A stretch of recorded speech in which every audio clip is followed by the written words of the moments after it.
Auzubillahiminasyaitonirrajim. Bismillahirrahmanirrahim. Assalamualaikum warahmatullahi wabarakatuh. Alhamdulillahirabbil alamin. Segala puji bagi Allah yang telah memberikan kita kesehatan, kesempatan dan kemudahannya sehingga kita bisa belajar bareng di video catatan tentang sipil. Salawat dan salam kita sering sajikan kepada baginda besar Nabi Muhammad SAW, karena berkat beliaulah yang telah membawa kita dari alam jahiliyah ke alam yang penuh dengan pengetahuan sampai saat ini. Seperti biasa teman-teman, sebelum kita memulai pembelajaran, ada baiknya kita berdoa dulu menurut kepercayaan masing-masing agar pembelajaran ini memiliki banyak keberkahan dalamnya.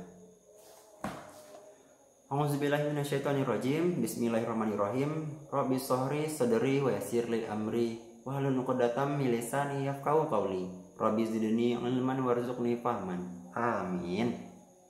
Alhamdulillah, sekarang kita masuk kepada pembahasan soal nomor 17, yaitu tentang apa rumus daripada jarak antar kolom minimum yang dihitung dari as ke as.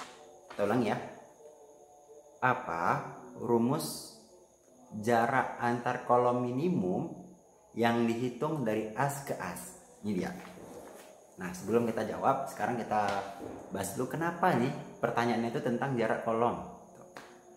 Yang kita ketahui bahwasannya contohnya yang mudah kita dapati adalah ruku. Kita tahu bahwasannya ruku itu biasanya ukurannya itu jarak antar as ke as. Jadi jarak as ke as itu ukurannya sekitar 4 meter, 4,5 meter. Jadi sekitar itulah rasionya, rentangnya. Nah, jarak antar kolom itu biasa dihitung dari as ke as. Sekarang pertanyaannya, Bang, gimana kalau misalnya kita buat lebih jauh? Nah, itu kembali kepada usernya. Apakah dia ingin lebih jauh atau tidak? Kalau misalnya dalam struktural, kalau bisa jangan terlalu jauh bentangnya, karena itu akan menyebabkan deformasi yang besar. Itu dia. Kemudian untuk pertanyaannya yang kita sangkut pautkan dengan pembahasan ini, berapa sih jarak minimum kolom? Nah, kenapa kita bahas jarak minimum bukan maksimum? Itu dia. Jadi banyak sekali di yang sudah penerapan kolom di pekerjaan atau di lapangan yang sudah sesuai dan tidak sesuai. Nah, sekarang jarak kolom minimum atau rumus jarak daripada kolom minimum adalah 4 kali tinggi balok ditambah setengah lebar kolom kanan dan setengah lebar kolom kiri.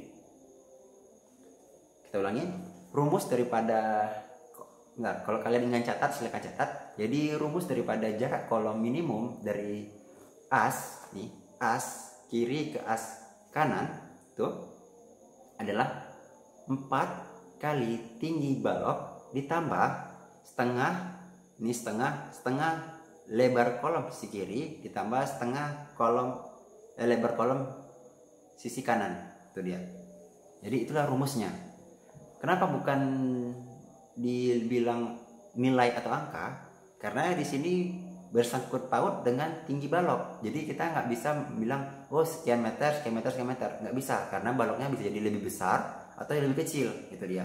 Nah, hal ini kenapa kita batasi? Karena untuk mendapatkan sendi plastis pada balok. Karena sistem salah satu daripada konsep desain elemen struktur butang tulang adalah menciptakan balok lemah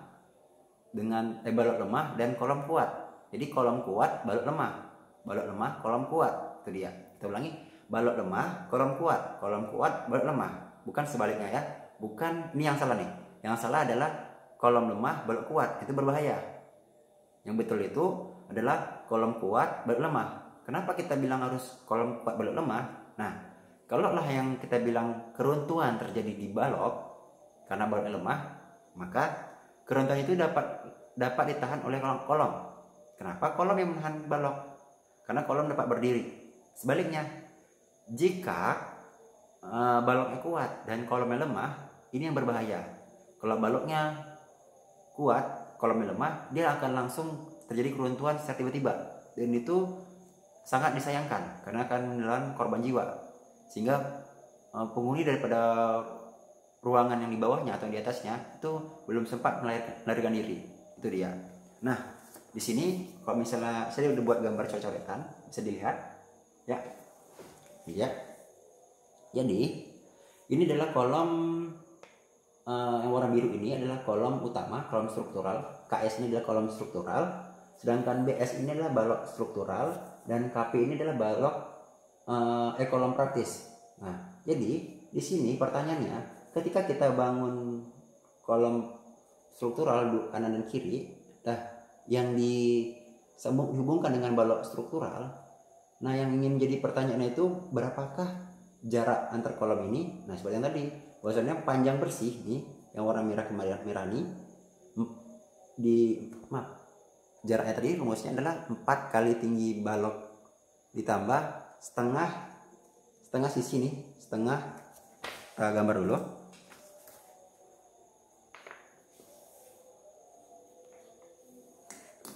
Ini dia. Jadi setengah kolom kanan dan setengah kolom kiri gitu. Jadi 4 tinggi efektif ditambah setengah kolom kanan setengah kolom kiri. Itu dia rumusnya.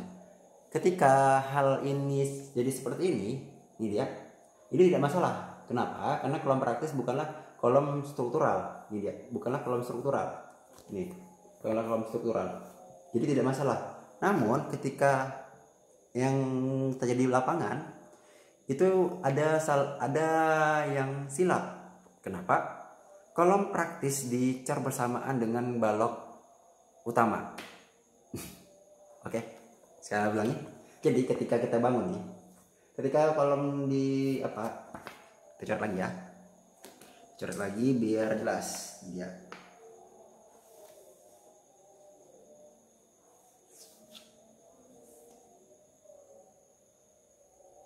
Sebentar ya.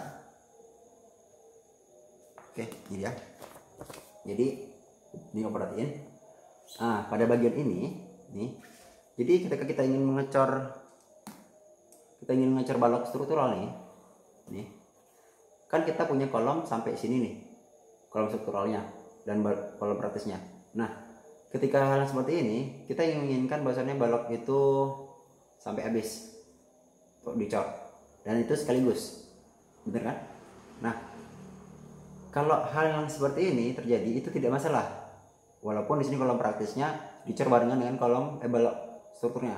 Itu tidak jadi masalah karena perencanaannya itu adalah kolom praktis tidak menerima direncanakan menerima beban langsung oleh balok. Itu walaupun ini berdekatan. Yang menjadi masalahnya jika kolom praktis itu ukurannya hampir sama atau sama dengan kolom struktural minimum. Itu nih kita contohin. Di sini kita bilang kolom praktisnya itu sekitar 15 cm kali 15 cm. Nah, jika kolom praktis ini jadi 200 atau 300, itu yang menjadi masalahnya. Dia udah mendekati kolom dimensi minimum, aturannya dia itu nggak menahan jadi menahan. Ini yang sering silapnya nih. Ini yang harus kita pahami. Kita boleh menggunakan kolom praktis tuh. Cuman ketika dimensinya besar, dia secara otomatis tuh, secara alamiahnya dia menahan gitu. Yang harusnya kita bilang rencananya ditahan oleh kolom struktural, rupanya dikarenakan ini jadi 300 kita bilang atau 250 nih.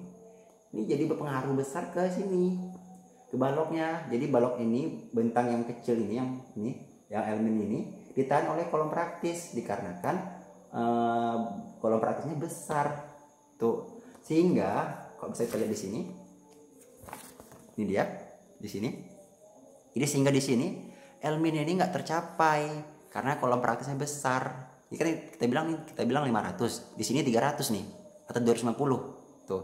Jadi memanglah dimensi balok kolom praktisnya nggak sampai 300 karena kan tadi bilang 300 nih. Cuman karena udah hampir mendekati, jadi balok ini ditahan oleh kolom praktis tadi yang 250 itu dia. Sehingga elemen yang kita bilang daripada 4 kali tinggi efektif balok nih, tinggi efektif balok ini besar nih, kita bilang 40 cm tinggi baloknya. 40 kali 4 1,6 meter itu 40 cm kali 4 itu 1,6 meter.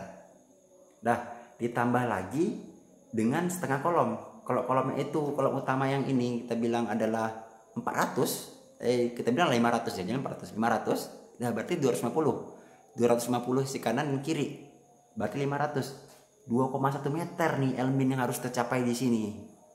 Ini dia. Gara-gara ada kolom praktis yang mendekati dimensi kolom struktural. Itulah yang menjadi topik pembahasan kenapa Elmin ini dipertanyakan itu. Jadi jika teman-teman yang ingin menyangka atau menambah atau berkomentar lain tentang pembahasan ini, silakan, nggak ada masalah, karena kita sama-sama belajar karena masih pemula. Jika ada yang ingin bertanya silakan, insya Allah jika pertanyaan bagus kita buat pembahasan yang berbeda dari video ini. Lebih dan kurang mohon maaf. Wassalamualaikum warahmatullahi wabarakatuh. Terima kasih.